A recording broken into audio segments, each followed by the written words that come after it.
you have to go to your enemies. It feels funny and weird when you have to go to your enemies for everything. It really does.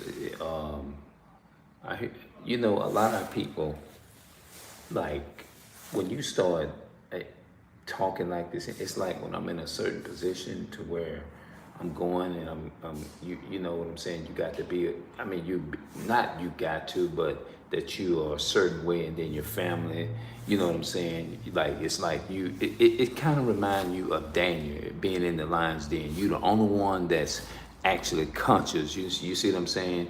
Even though you come in here and you got to come to the very people, like, for the most part, we don't own businesses and all that kind of stuff. You got to come to your enemy for it all. It's like it feels kind of funny and it feels weird when you think about the Bible. When the Bible says in Deuteronomy 28:68, and and and thou shalt serve thy enemy, which the Lord shall send against thee in hunger and in thirst and in nakedness and in want of all things. And in want of all things. That means you got to come in. It's almost like a lot of our people, you feel like you almost compromising and you got to put on this persona, and act, you know what I mean? But me, I don't believe in doing that. The way I feel, I just feels weird. You know what I'm saying? It feels funny. You know what I'm saying? It's like you don't even feel right. But how many of y'all ever did that thing when you talking about the so-called white man, when you actually like doing things and you it's like, damn, I'm only doing this here because you ain't got no other choice. You realize that doing business with the so-called white man, your enemy or something like that, you really realize that you still rely upon the Bible. The Bible says never trust thy enemy, you know what I mean, regardless of what they do. But obviously the vast majority of our so-called black people and so-called people of color, like, you know what I'm saying, uh, they is not gonna see it like that. They're not gonna think like that. If we say things like this here, and we go into the same people that we say, according to the Bible, they are the enemy. They're gonna look at us weird. You know what I'm saying? They gonna look at us crazy. Like, well, you talking about Esau like that, and look, you gotta go to them for everything. Look at you, da da da. The Bible, that was a prophecy in the Bible that we was gonna have to go to them. There's a time and a place for everything, like the Bible says. But that doesn't still mean that you got to sit there and you got to be naive and be this like, oh, they the nicest people ever and this and that and third. No, they gonna be. You can be. I mean, you present a certain way to them, but at the same time, it's not going to change the spirit. You see what I'm saying? So you still have to be alert according to the Bible.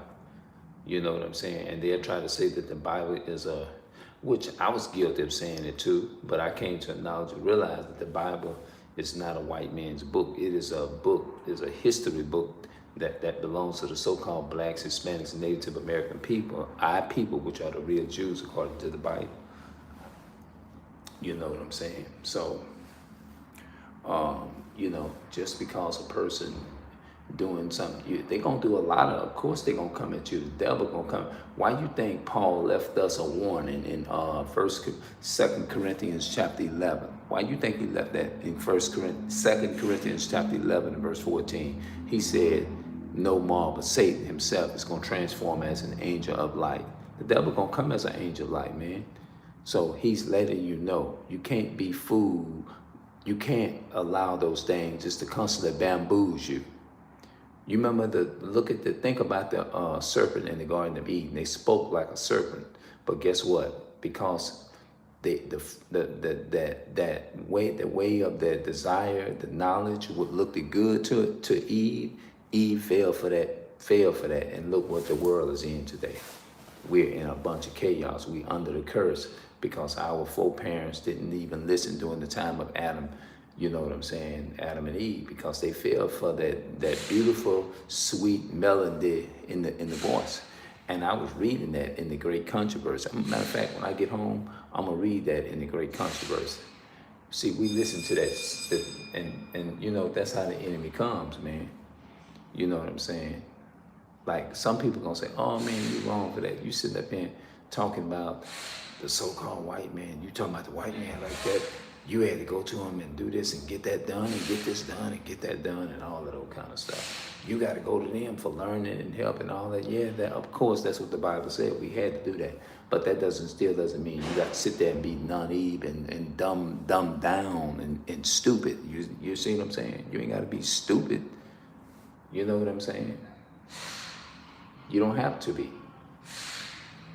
You know, so I mean, it feels weird though to be in certain position. I ain't gonna lie, it's a very uncomfortable position, but you know, sometimes you're in a situation like, damn, like, well, you have no other choice but to, you know, so hopefully I can, I'm not always in this position, but doing what I can. But even to then, you can get everything you want in this society. You're still gonna be subjugated to a higher power in some point, in some way, form, or fashion. We going to be subjugated to them. You know what I'm saying? Like people say, "Oh, we free." You're not free. If you free, all those people that's driving out there on that car, they abiding by all the rules. They can't have no expired driver's license. They can't have no car. They can't go nowhere without their insurance in their car. They can't be out there on the road driving with no driver's license. None of that. If they go out there and take all that off and take the tag out the window, the license tag out the window, that sticker, and remove that, and they get pulled over, guess what the so-called white man gonna do? They gonna give them a ticket. You see what I'm saying? So you tell me, is that free? You call it the land of the free.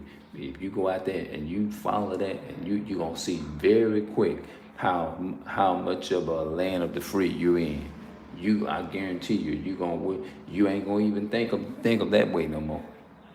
Baruch chapter 3 and 8, it says, "Behold, we are yet this day in our captivity, and we are also subject to payments," and all of that. You know what I'm saying? You go to any one of these businesses, including Autos Park business right here. Guess what? You're gonna have to.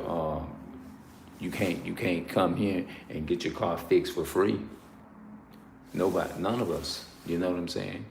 You still gonna be subjugated to them some kind of way. So if you free, what do they mean? What are you saying? Free what? Free from what? Free from, you mean in our own land? We don't have to worry about being targeted no more. We don't have to, we gotta abide by. When you have to go by certain rules and stuff like that, and when your people been used to getting shot and killed in the streets, that's our people. You see what I'm saying? Go guess what it is. How is that free?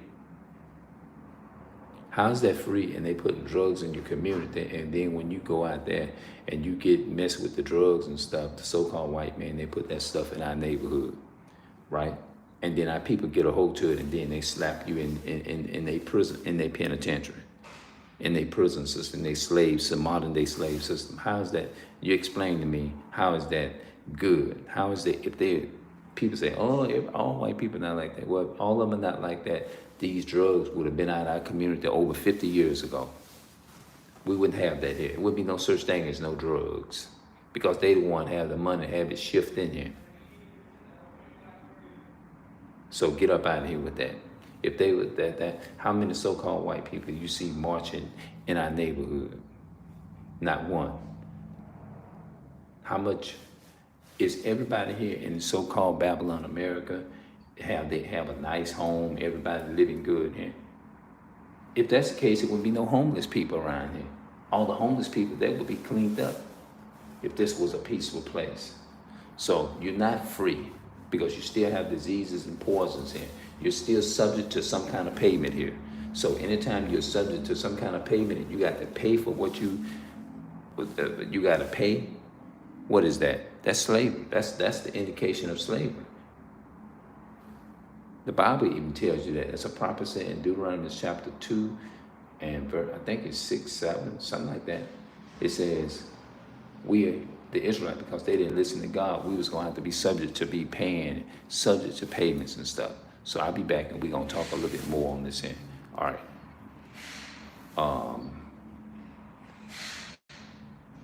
We have to serve our enemies in one of all things. That's the title of the video. We have to go to our enemies in one of all things. We have to go to our enemies in one of all things. I'm out.